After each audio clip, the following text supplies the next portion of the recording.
राज्य महिला आयोगाच्या अध्यक्षा रुपाली चाकणकर यांनी राजीनामा द्यावा अशी मागणी वकील असीम सरोदे यांनी केली।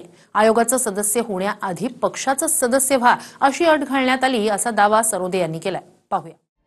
वैष्णवी हगवणे मृत्यू प्रकरणानंतर टार्गेटवर आलेल्या रुपाली चाकणकर पुन्हा चर्चेत आल्यात आणि आताही कारण महिला आयोगासंदर्भातीलच आहे। महिला आयोगाच्या अध्यक्षा रुपाली चाकणकर यांचं काम चांगलं नसून नैतिकता म्हणून राजीनामा देण्याची मागणी वकील असीम सरोदे यांनी केली आहे। असीम सरोदे यांनी केलेल्या दाव्यानुसार सरोदेंच्या पत्नी रमा सरोदे आणि बहिणीला आयोगाच्या सदस्य म्हणून विचारणा करण्यात आली। सदस्य बनण्यासाठी होकारही देण्यात आला होता। मात्र महिला आयोगाच्या सदस्य होण्याआधी राजकीय पक्षाचा सदस्य होण्याची अट घालण्यात आल्याचा दावा वकील असीम सरोदे यांनी केलाय। त्यामुळे आयोग राजकीय प्रेरित काम करत असल्याची टीका सरोदे यांनी केली आहे। रुपाली चाकणकर यांनी राज्य महिला आयोगाच्या अध्यक्ष म्हणून मुळीच चांगलं काम केलेलं नाही। तुम्ही मागणी काही करताय? राजीनामा त्यांनी दिलाच पाहिजे। जेव्हा माझी बायको रमा ही 25 वर्ष या क्षेत्रात काम करते, महिलांच्या आणि मुलांच्या, माझी बहीण स्मिता सिंगलकर ही नागपूरला असते, जेव्हा त्यांना त्यावेळेस विचारण्यात आलं की तुम्ही सदस्य व्हाल का आणि सदस्य म्हणून तुम्ही काम करा, तेव्हा त्यांनी होकार दिला होता। त्यांची इच्छा होती की आपण सदस्य म्हणून काम करायचं, पण मग त्यांना सांगण्यात आलं की नाही, तुम्ही राजकीय पक्षाचे सदस्य आधी असले पाहिजे, मग कोणत्या तरी या 3-4 पक्षांपैकी कोणत्या तरी याचं सदस्यत्व घ्या, मग आम्ही तुम्हाला सदस्य करतो। दरम्यान अध्यक्ष म्हणून चाकणकर गंभीर नसून पक्षविरहित अध्यक्ष नेमण्याची मागणी होत असल्याचं किशोरी पेडणेकर म्हणाल्या।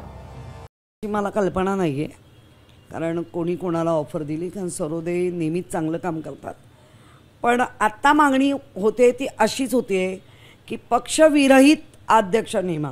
वैष्णवी हे प्रकरण आलं त्याच्यानंतर लगेच कितीतरी घडले आहेत, पण त्याच्यामध्ये आयोग म्हणून अध्यक्ष म्हणून त्या कुठेही सिरियस दिसत नाही।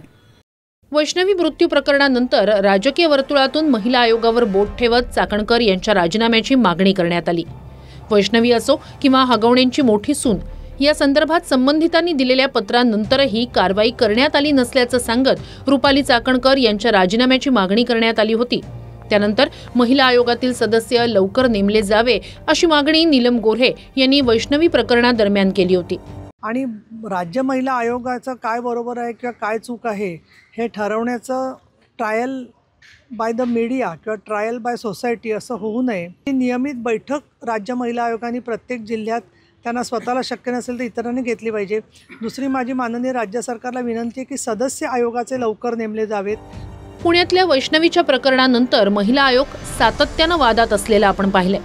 वैष्णवी आत्महत्या प्रकरणात येरवडा जेलमध्ये असलेला आरोपी शशांक हगवणे आणि त्याची आई लता हगवणेंचा म्हाळुंगे पोलीस ताबा घेणार आहेत। दोघांविरोधात म्हाळुंगे पोलीस ठाण्यात बंदुकीचा धाक दाखवत फसवणुकीचा गुन्हा दाखल आहे। उद्या दुपारी 3 वाजता त्यांना येरवडा जेलमधून ताब्यात घेत खेडच्या न्यायालयात हजर केलं जाणार आहे। एकंदरीत गुन्ह्याचा सर्व तपास सुरू आहे। आता त्यानंतर यातील जे काही आरोपी आहे तर हे न्यायालयीन कोठडीत आहे, तर न्यायालयीन कोठडीतून दुसऱ्या गुन्ह्यातून या माझ्या गुन्ह्यामध्ये वर्ग करण्याची जी काही न्यायालयीन प्रक्रिया आहे ती मी पूर्ण करतो आहे आणि आपल्याला न्यायालयांचे आदेश प्राप्त झाल्यानंतर किंवा त्यांच्या परवानग्या प्राप्त झाल्यानंतर आपण तत्काळ आरोपींना ताब्यात घेऊन कारवाई करणार आहोत। याच प्रकरणात थार, फॉर्च्युनर, फोर्ड एंडेवर यासारख्या गाड्यांचा वापर आरोपी सासरे राजेंद्र हगवणे यांच्याकडून करण्यात आला होता। यातीलच एक गाडी फॉर्च्युनरची करमाळ्यात सध्या जोरदार चर्चा आहे। आजकाल हगवणे प्रकरणानंतर फॉर्च्युनरमधून एखादी व्यक्ती उतरली की संशय येतो, म्हणून या फॉर्च्युनर गाडीचा मालक अतुल खुपसे यांनी एक मजकूर चक्क गाडीवर लिहिला, तशी तर मी मोठ्या घरची राणी, मात्र बदनाम केलं मला हगवणेंनी, मी फॉर्च्युनर, माझा रुबाबच वेगळा, हगवणे कुटुंबामुळे नाव ठेवू लागलाय गाव सगळा, अतुल भाऊंनी मला रोखीत विकत घेतलंय, पण हगवणेंमुळे फॉर्च्युनर जातीला लोकांनी धुतलंय। या मजकुरामुळे ही गाडी आणि गाडी मालक चर्चेत आलाय।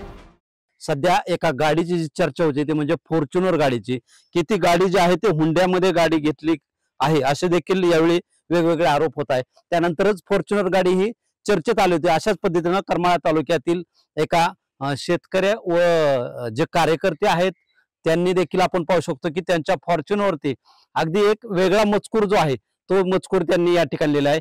तशी तर मी मोठ्या घरची राणी, मात्र बदनाम केलं मला हगवणे यांनी, मी फॉर्च्युनर, माझा रुबाबच वेगळा, हगवणे कुटुंबामुळे नाव ठेवू लागलंय गाव सगळा, अतुल भाऊंनी मला रोखीत विकत घेतलंय, पण हगवणेमुळे फॉर्च्युनर जातीला लोकांनी दूध धुतलंय. सध्या या गाडीची जोरदार चर्चा आहे. हगवणींना हुंड्यात मिळालेलं सोनं आणि गाडी आपण पाहिली. त्यानंतर राज्यात अनेक भागात एखादी गाडी किंवा जास्तीचं सोनं कुणाकडे असेल तर अतुल खुपसेंसारखा विचार डोक्यात येणं अगदी साहजिक आहे. भाग्यश्री कुलकर्णी देशपांडे, TV9 मराठी.